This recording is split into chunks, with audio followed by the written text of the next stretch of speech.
أعوذ بالله من الشيطان الرجيم. بسم الله الرحمن الرحيم. الحمد لله رب العالمين بارئ الخلائق أجمعين، والصلاة والسلام على أشرف الأنبياء والمرسلين حبيبنا وحبيب إله العالمين أبو القاسم محمد صلى الله عليه وآله الطيبين الطاهرين وأصحاب المنتجبين. Pada kesempatan hari ini bertepatan dengan tanggal 20 Safar tahun 1444 Hijriah, yang merupakan hari Arba'in bagi Sayyidus Syuhada Al-Imam Husain alaihi salam beserta para sahabat-sahabat setianya di Padang Tandus Karbala. Arba'in tentu kita semua sudah mengetahui artinya, yakni 40. Beberapa hal di dalam Islam yang mempunyai hubungan dengan angka 40, baik yang berdimensi positif maupun yang berdimensi negatif. Dalam penjelasan riwayat akan kita temukan hal-hal yang menjelaskan antara angka 40 dengan perkara-perkara yang negatif. Misalnya seseorang yang minum khamar, seseorang yang meminum yang memabukkan, maka ibadah dan salatnya tidak akan diterima selama 40 hari. Demikian pula seseorang yang memakan harta haram, maka ibadahnya juga tidak akan diterima selama 40 hari. Terdapat juga penjelasan apabila seorang suami menyakiti hati istrinya, atau sebaliknya istri yang menyakiti hati suaminya, maka efeknya adalah ibadahnya juga tidak akan diterima selama 40 hari.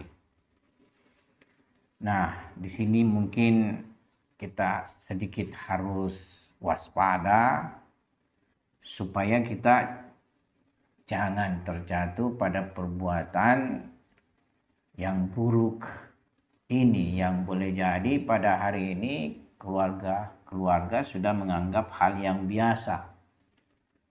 Seorang suami dengan mudah membentak dan menyakiti hati istrinya, atau sebaliknya seorang istri dengan gampang mengucapkan sesuatu perkataan yang menyakiti hati suaminya. Ini sama sekali tidak boleh dilakukan.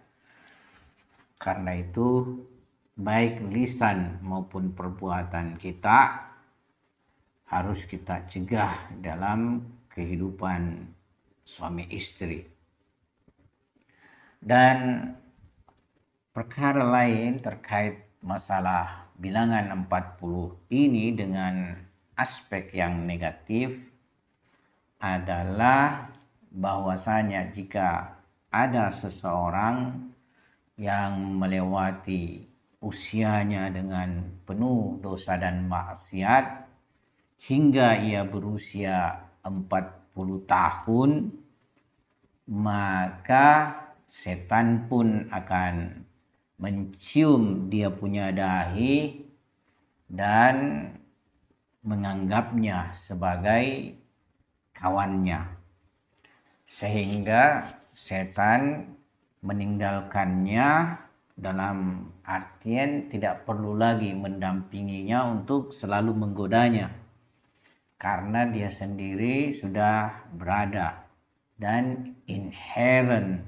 dengan dosa dan maksiat.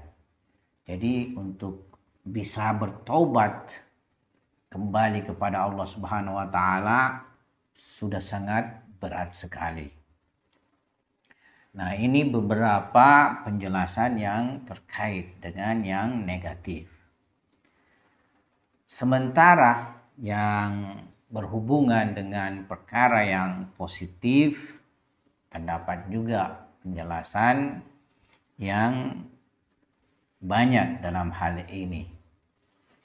Di antaranya, siapa yang menghafalkan hadis 40 dan menjaganya, ya di sini tentunya menjaga dalam artian mengamalkannya, jadi bukan hanya menghafal, karena menghafal adalah perkara yang tidak susah, tapi menjaganya, yakni mengamalkannya dan juga menjelaskannya kepada masyarakat, maka tentunya ia akan mendapatkan derajat di sisi Allah Subhanahu wa taala, akan mendapatkan kedudukan yang tinggi di sisi Allah Subhanahu wa taala.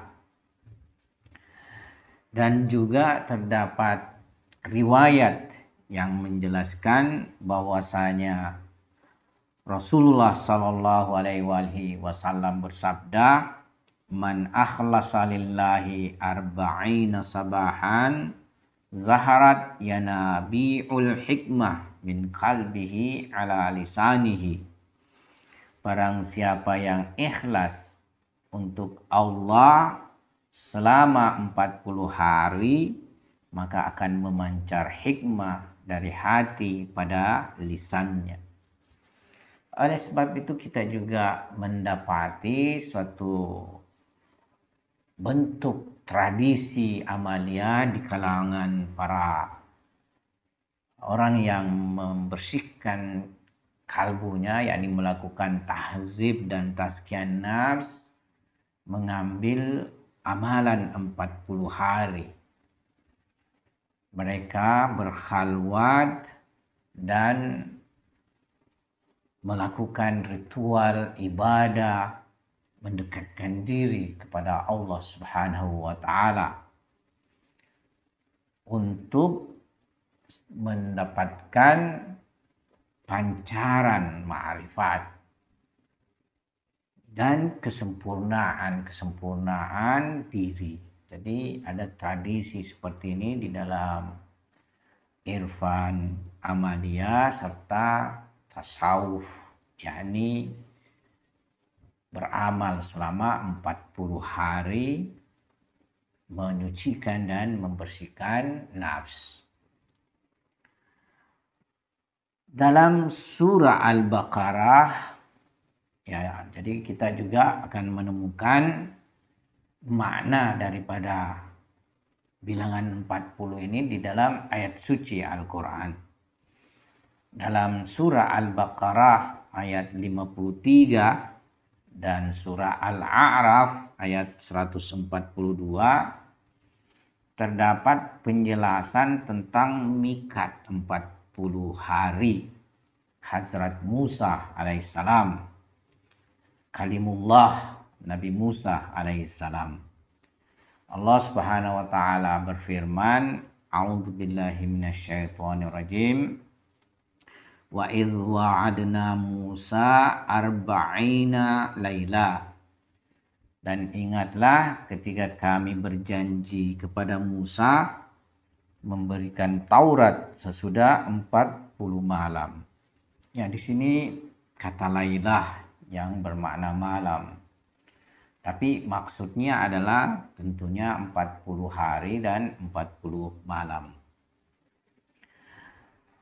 Ayat lainnya wa wa'adna Musa 30 lailah wa atmamnaha bi'ashrin fatamma miqatu rabbih arba'ina lailah.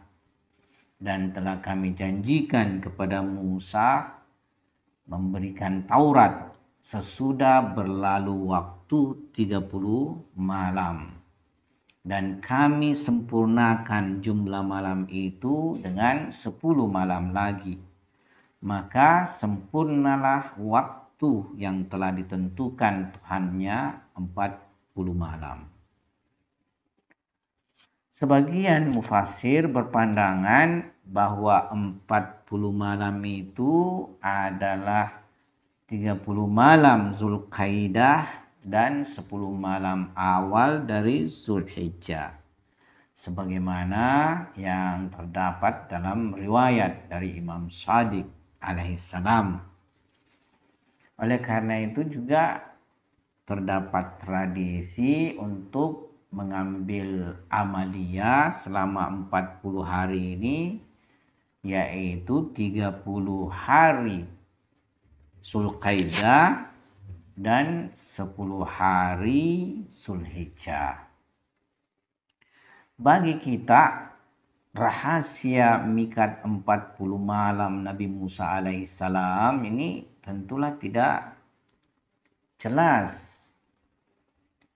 Namun dengan adanya riwayat Rasulullah Sallallahu Alaihi Wasallam seperti tadi yang kita isyaratkan, bahwasanya barang siapa yang ikhlas untuk Allah selama 40 hari, maka akan memancar hikmah dari hati pada lisannya, serta 2 ayat tentang mikat tersebut, maka sedikit banyaknya terdapat kejelasan tentang amalan ikhlas 40 hari ini. Di mana lewat amalan tersebut manusia akan mencapai suatu tingkat kesucian batin sehingga layak baginya memperoleh derajat-derajat ma'rifat dari Allah Subhanahu wa taala. Ya, kita juga tentunya semua mengetahui bahwasanya Nabi mulia Muhammad sallallahu alaihi wasallam mab'ats, yakni diutus dan dibangkitkan oleh Allah Subhanahu wa taala sebagai nabi dan rasulnya pada usia 40 tahun. Yakni usia yang terlewati dengan penuh ibadah, membuat beliau mencapai kesempurnaan ma'nawiyah serta diutus Allah Subhanahu wa taala sebagai nabi dan rasul.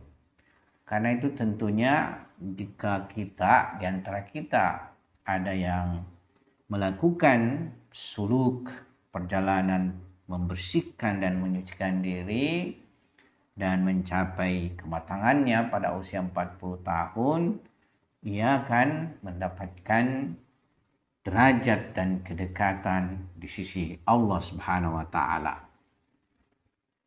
Menurut Sadrul Muta'alihin Mullah Sadra, rahasia ditetapkannya bilangan 40 tersebut hanya para nabi dan wali Tuhan yang mengetahuinya. Beliau dengan menukil suatu pernyataan dari filosof besar Iluminasi, yaitu Syekh Suhrawardi, menjelaskan tentang rahasia bilangan tersebut, bahwa hak Subhanahu wa taala membentuk lempung Hazrat Adam alaihissalam selama 40 hari. Dan Tuhan menciptanya sesuai dengan kondisi alam syahada dan alam gaib. Dalam setiap harinya memberikannya setiap tingkatan dari potensi kekuatan untuk kebutuhan dimensi alam syahadanya, yakni kehidupan duniawi. antara dia dan alam-alam gaib muncullah hijab-hijab, dan semakin menuju ke syahada maka ia pun semakin terjauhkan dari sisi hak subhanahu wa ta'ala, karena ia semakin terjauhkan dari alam gaib. Oleh karena itu, agar dia dapat keluar dari hijab-hijab ini dan kembali dekat kepada hak subhanahu wa ta'ala, maka ia butuh suatu amalan arba'in yang ikhlas. Dalam melanjutkan masalah ini, Mullah Sadra lantas mengisyaratkan tentang sumber penentuan jumlah 40 untuk berhalwat, riyadah, dan mujahadah para urafa. Ya, jadi bersandarkan dengan perkara ini, maka Mullah Sadra berpandangan bahwasanya urafa mengambil amalan 40 hari untuk berhalwat, riyadah, dan mujahadah, menyucikan nafs untuk meraih makam qurb, makam kedekatan di sisi Allah Subhanahu wa ta'ala. Nah, sekarang kita akan melihat aspek 40 hari ini dalam tinjauan dan hubungan dengan kesyahidan Imam Husain alaihissalam.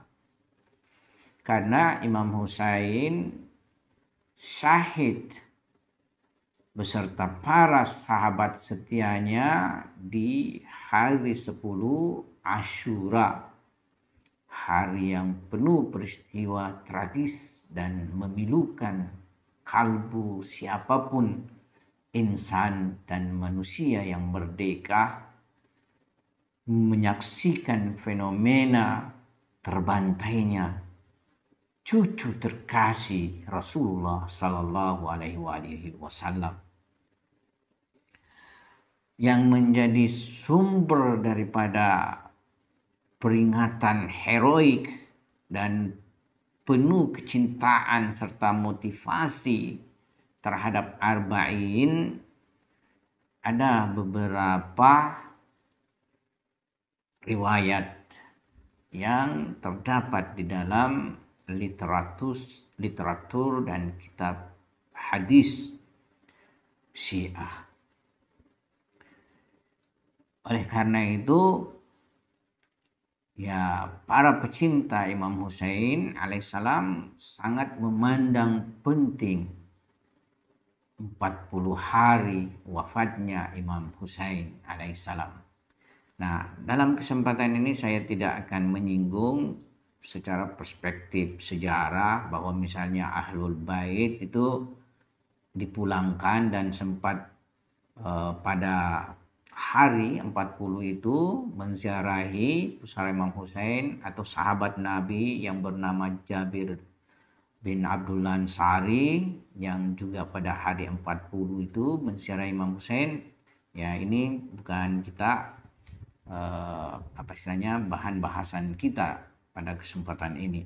Saya akan menukil beberapa riwayat yang menjelaskan urgennya arba'in Imam Husain alaihissalam. Salah satu di antaranya riwayat di mana Zurarah ibnu A'yan menukilnya atau meriwayatkannya dari Imam Shadiq alaihissalam, yang mana beliau berkata, "Ya Zurarah, inna sama'a bakat alal Husain arba'ina sabahan biddami." Artinya, wahai Zurarah, sesungguhnya langit menangis atas Husain selama 40 hari dengan darah. tentu kita tidak memahami makna yang dalam riwayat seperti ini. Kita tidak meninjaunya dari dimensi sanad, dari dimensi yang lainnya. Tapi kita meninjaunya dari makna daripada riwayat ini. Bahwasanya riwayat ini menjelaskan dengan kematian Imam Husain alaihissalam, maka langit pun menangis selama 40 hari dengan darah. Ya, tentunya kita berpikir langit tidak mempunyai darah karena tidak seperti hewan, tidak seperti manusia. Ya, yang mempunyai darah yang mengalir, yang berwarna merah ini ya manusia serta hewan-hewan lainnya. Tapi langit ya kita tidak mengetahui ya. Nah, boleh jadi perspektif ini bahwasanya alam yang tinggi ini, alam transenden ini juga demikian sedihnya terhadap kematian Imam Husain, maka digambarkanlah seperti manusia atau yang lainnya yang memiliki darah, demikian menangisnya sehingga keluar darah. Ya. Kita semua pernah mungkin mendengar tentang Nabi Yakub alaihissalam, karena demikian sedihnya terpisah dari Nabi Yusuf alaihissalam dan sedemikian banyaknya menangis sampai yang keluar dari air matanya bukan lagi air mata yang biasa, tapi air mata yang mengalir dari matanya adalah darah. Dan perlahan-lahan membuat Nabi Yakub alaihissalam menjadi buta. Ya, oleh karena sangat seringnya menangis sampai matanya mengeluarkan darah, karena tidak ada lagi air mata, sampai Nabi Yakub alaihissalam terbutakan. Nah, langit adalah senantiasa digambarkan sebagai alam malakut, alam jabarut, alam transenden, alam para wujud-wujud non materi. Nah, tentu maknanya bahwasanya kedudukan Imam Husain sebagai insan kamil, di mana insan kamil ini adalah wujud sayyidul wujud yang mencakupi berbagai wujud-wujud yang lainnya, mencakupi berbagai alam-alam lainnya, dan dengan wasilahnya lah emanasi ilahi mengalir kepada wujud-wujud yang lainnya. Oleh sebab itu gambarannya bahwasanya dengan kehilangan insan kamil, maka alam pun tentunya mengalami suatu peristiwa yang sangat dahsyat. Ya, yang sebagaimana ketika manusia dilanda peristiwa yang demikian dahsyat dan sangat menyedihkan, maka mengalirlah air matanya sampai-sampai bisa mengeluarkan darah. Oleh karena itu riwayat ini tentunya bisa kita predikasikan dalam tinjauan berdimensi ma'nawiyah, bukan berdimensi lahir dan fisik. Di samping itu kita juga akan menjumpai riwayat yang masyhur dari Imam Hasan Askari alaihissalam tentang pentingnya ziarah arba'in. Beliau berkata, alamatul mu'min khamsun. Tanda-tanda mukmin ada 5. Salatul khamsin, wa ziyaratul arba'in, wa tahattum fil yamin, wa ta'firul jabin, wal jahru bi bismillahirrahmanirrahim. yaitu salat 50 rakaat, ziarah arba'in, mengenakan cincin di tangan kanan, dan sujud di atas tanah, meletakkan dahi di atas tanah, serta mengucapkan Bismillahirrahmanirrahim dengan jahar, dengan jelas. Yakni ketika salat, baik itu salatnya ikhfa, juga menjaharkan Bismillahirrahmanirrahim. Jadi tidak misalnya di dalam hati Bismillah baru bilang Alhamdulillahirrabbilalamin. Tapi justru Bismillah dijaharkan. Bismillahirrahmanirrahim. Baru kemudian Alhamdulillah tidak dijaharkan. Kalau di salat yang tidak jahar. Tapi kalau salat maghrib, isya, subuh ya semuanya tentunya membaca surah Al-Fatihah dan sesudah surah Al-Fatihah dengan jahar. Nah, bismillahnya harus dibaca dengan jahar. Jadi ini dalam satu riwayat yang masyhur dari Imam Hasan Askari alaihissalam. Salah satu di antara alamat mukmin yakni berziarah arba'in. Ya, oleh sebab itu kita mesti meniatkan untuk bisa pergi berziarah ke pusara Sayyidus Syuhada Al-Imam Husain alaihissalam di tanah Karbala.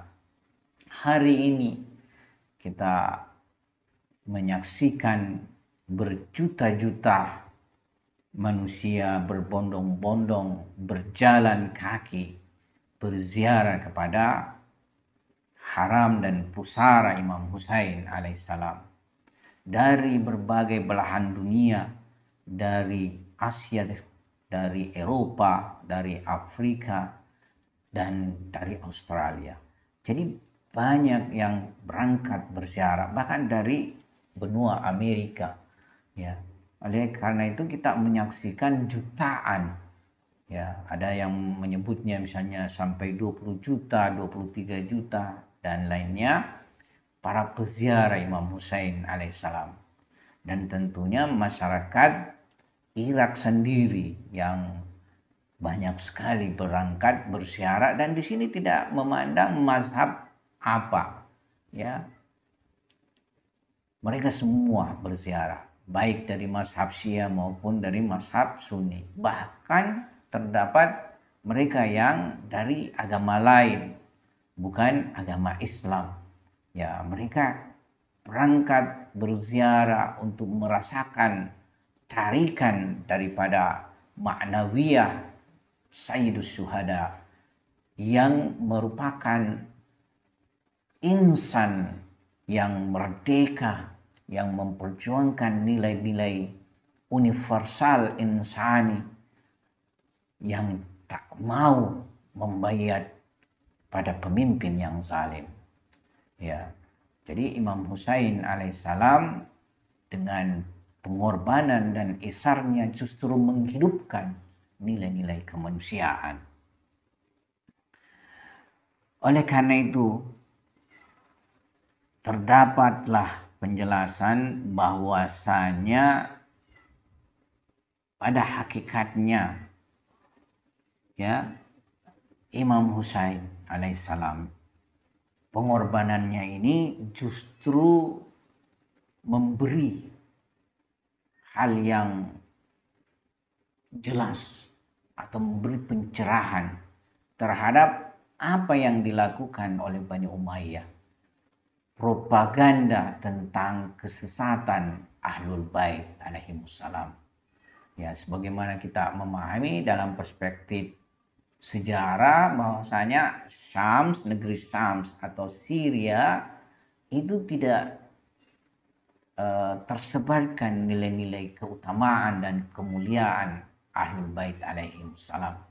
Bahkan di sini terdapat penyimpangan terhadap keagungan dan kemuliaan mereka. Disinilah terdapat banyak bid'ah daripada ajaran-ajaran Islam. Dan ini merembes, kenapa? Karena ia menjadi pusat pemerintahan Islam ketika Muawiyah mengambil kekuasaan. Ya, demikian pula tentunya setelah wafatnya putranya Yazid. Jadi pengaruh buruk ya di mana disimpangkan atau diselewengkan ajaran Islam serta disebarkan ya perkara yang bertentangan dengan nilai keutamaan dan kemuliaan Ahlul Bait itu merembes ya dan bisa mempengaruhi wilayah negeri Islam lainnya. Oleh karena itu dengan kesyahidan Imam Husain alaihissalam semua bentuk propaganda ini menjadi sirna dan menjadi hilang dan masyarakat dunia Islam memahami siapa itu Imam Husain, siapa itu Ahlul Bait Nabi Sallallahu Alaihi Wasallam, sehingga kemudian menggerakkan untuk melakukan kebangkitan terhadap nilai-nilai Islam. Ya. Nah, untuk menutup kita punya pembahasan ini, ada baiknya kita sedikit banyaknya menyinggung muatan daripada ziarah arba'in. Karena ziarah arba'in ini adalah dinukil oleh Syekh Tusi rahmatullah alaih dengan sanad yang mu'tabar dari Safwan ibnu Mahran. Jadi ia meriwayatkan ya dengan sanad mu'tabar dari Safwan ibnu Mahran ya di mana Safwan ibnu Mahran ini meriwayatkannya dari Imam Shadiq alaihissalam ya tentang ziarah ini. Nah, ziarah ini tentu banyak mengandung hikmah tentang ma'nawiyah, tentang spiritual dan berbagai perkara lainnya. Dalam penggalan ziarah ini kita akan membaca wa ashadu annaka min da'aimiddin, dan aku bersaksi bahwa sesungguhnya engkau.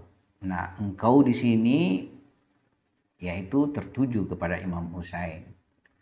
Min da'aimiddini, dari penopang-penopang agama, pilar-pilar agama, bahwa pada hakikatnya Imam Husain adalah penopang agama, pilar daripada agama. Pada dirinya lah seluruh kebenaran yang dibawa datuknya terkandung dalam ma'rifatnya dan amaliyahnya. Wa arkanul muslimin, dan pilar-pilar daripada kaum muslimin. Ya, kalau ia pilar, maka kalau pilar ini runtuh, maka akan terjadi keruntuhan pula kepada bangunan. Makanya kalau beliau wafat, pilar ini hilang, maka harus ada pilar penggantinya. Dan sesuai dengan perspektif ajaran Ahlul Bait dalam hal ini mazhab Tasyayyu, ya pilar sesudah Imam Husain alaihissalam yang menggantikan beliau adalah Imam Ali Zainul Abidin. Wa ma'akilil mu'minin, dan tempat berlindungnya orang-orang mukmin. Ya. Wa ashhadu annakal imamul barrut taqiyur radiyuz zakiyul hadil mahdi, dan aku bersaksi bahwa sesungguhnya engkau adalah imamul bar,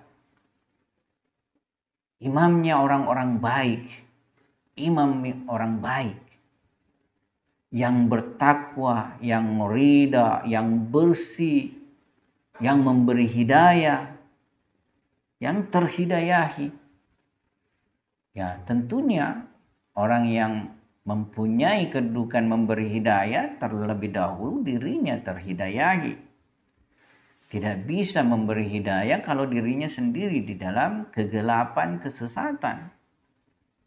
Oleh sebab itu, perkara membawakan misi agama ini menyebarkan hidayah itu bukan perkara kecil.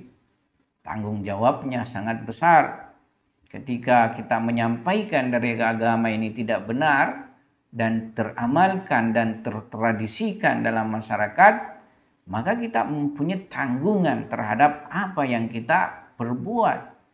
Dosa-dosa dari penyimpangan agama itu juga berimplikasi kepada kita, sehingga kita pun akan mengandung semua dosa-dosa yang dilakukan oleh masyarakat karena penyampaian agama yang salah dari kita. Jika kita memang bukan seseorang yang pantas dalam hal ini menyampaikan agama. Kenapa? Kita tidak menseriusi agama, kita tidak mempelajari agama, kita tidak mengkaji agama, kita tidak belajar agama sebagaimana mereka memang yang mempunyai kelayakan dan keahlian terhadap agama. Mereka yang memperuntukkan untuk mempelajari agama sampai berpuluh-puluh tahun. Ya, jadi yang bisa menyampaikan agama ini adalah yang mendapatkan petunjuk terlebih dahulu, baru bisa memberi petunjuk dan hidayah. Ya. Kalau imam sebagai pewaris ilmu Nabi, di mana semua kebenaran ajaran Rasulullah Shallallahu Alaihi Wasallam terkandung dalam kalbunya, terkandung ma'rifatnya pada dirinya, ya tentu apa yang keluar dari ucapannya adalah semuanya kandungan kebenaran. Apa yang ia lakukan juga adalah perbuatan yang tidak mungkin salah, pastilah benar karena ia sudah terhidayahi. Oleh karena itu kebangkitannya untuk menghadapi kezaliman bukan sesuatu yang bertentangan dengan Islam. Bahkan itulah yang menjadi tuntutan ajaran Islam hari itu. Yakni Imam Husain harus bangkit menghadapi kezaliman supaya ajaran Islam ini kembali kepada jalannya yang lurus, yang akan diselewengkan oleh orang-orang yang tidak bertanggung jawab terhadap nilai kebenaran daripada ajaran Islam. Wa ashadu annal a'immata min wuldika kalimatut taqwa wa a'lamul huda wal urwatul wuthqa. Dan aku bersaksi bahwa imam-imam dari keturunanmu. Jadi imam pelanjut risalah, penjaga daripada ajaran Islam selanjutnya yang membawakan kepemimpinan benar Islam adalah imam-imam dari keturunan Imam Husain alaihissalam. Ia merupakan kalimatut taqwa, ia merupakan al-a'lamul huda, tanda-tanda petunjuk dan hidayah, dan ia merupakan al-urwatul wuthqa, ia merupakan tali yang kokoh, yang apabila kita berpegang pada tali yang kokoh ini, niscaya kita akan terantarkan menuju pada kebenaran dan keselamatan kehidupan dunia dan ukhrawi, sebagaimana riwayat As-Sakalain menjelaskannya. Nabi bersabda, inni tarikum fikumut tsaqalain, kitabullah wa itrati.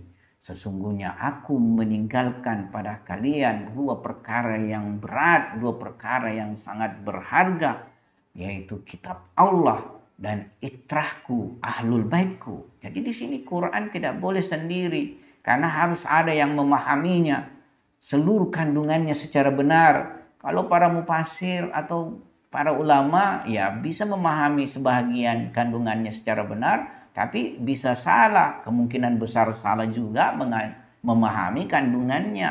Ya, para ahli tafsir banyak yang berbeda pandangan. Kenapa? Karena memang bisa salah di dalam memahami kandungannya. Tetapi Ahlul Bait Nabi yang dijaminkan Nabi bersama dengan Al-Quran tidak akan mungkin salah memahami isi dan kandungan kitab suci Al-Quran.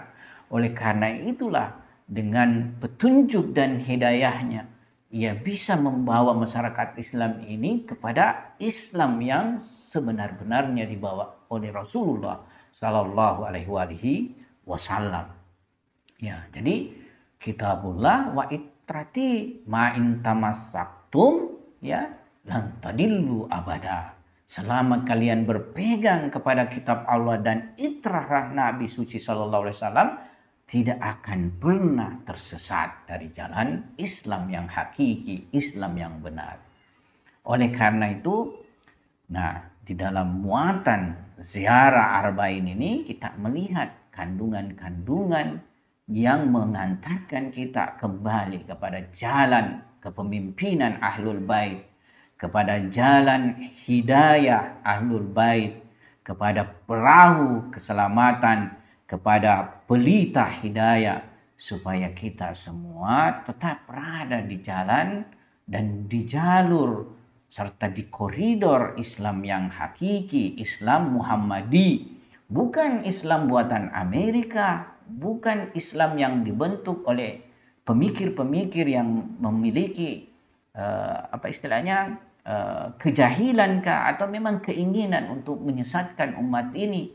Bukan Islam bentuk Inggris, bukan Islam bentuk Amerika yang memang mempunyai desain untuk menyesatkan umat Islam, menjauhkan umat Islam dari ajaran murninya yang Islam hakiki. Ya. Dan dengan hanya kembali kepada cahaya Ahlul Bait ini, kita semua umat Islam bisa bersatu kokoh ya untuk kembali mengangkat Islam. Ya, Islam ini adalah tinggi dan dia harus berposisi sebagai peradaban tinggi di hadapan peradaban-peradaban yang lainnya. Ya, agama Islam ini penuh dengan cahaya hikmah, memancarkan kebenaran, kebaikan, kesempurnaan bagi umat manusia di permukaan bumi ini. Assalamualaikum ya Aba Abdillah wa 'alal arwahil lati halat bi finaik alaika minni salamullahi abada ma baqitu wa baqiyal lailu wan nahar wala ja'alahu Allahu akhiral ahdi minni li ziyaratikum. Assalamu ala al-Husayn wa ala Ali ibn al-Husayn wa ala auladil Husayn wa ala ashabil Husayn. Sekianlah, mudah-mudahan ada manfaatnya bagi kita semua. Wabillahi taufik wal hidayah. Assalamualaikum warahmatullahi wabarakatuh.